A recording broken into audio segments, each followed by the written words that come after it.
Você sabe o que é apometria? Hoje eu estou aqui então para explicar para vocês como é que eu, junto da minha espiritualidade, a gente trabalha e faz essa técnica junto das pessoas que assim buscam esse trabalho. Então eu vou explicar um pouco para vocês como é que funciona esse nosso movimento, de certa forma por etapas, para que fique bem explicado, tá?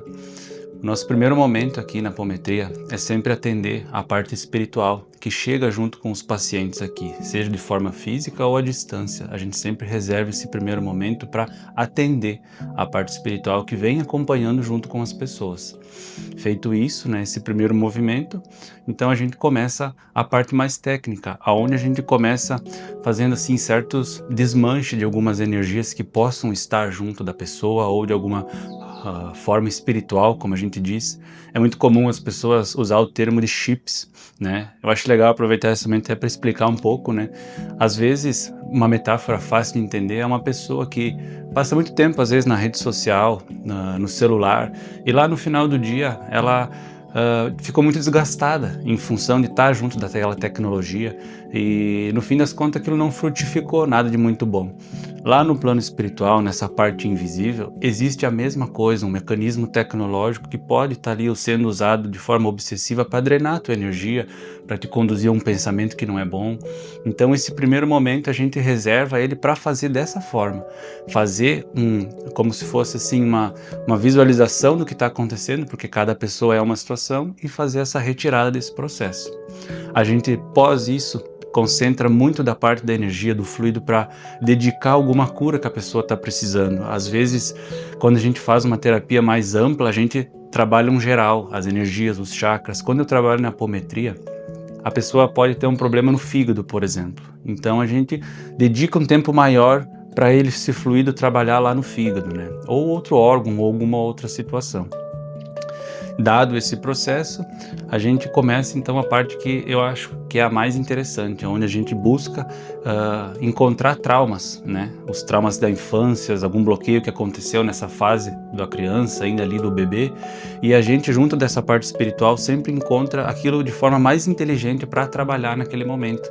Então a gente faz a investigação e muitas vezes a gente consegue deslumbrar aquilo que está acontecendo para passar para o paciente, e muitas vezes o próprio paciente também consegue visualizar, vem a ele a memória do que está sendo trabalhado. Então, junto com as técnicas, a gente faz essa remoção, essa transmutação, é como se tirasse algo do negativo e colocasse no positivo. Feito esse processo, a gente parte então para a parte onde a gente faz essa mesma busca só lá em vidas passadas.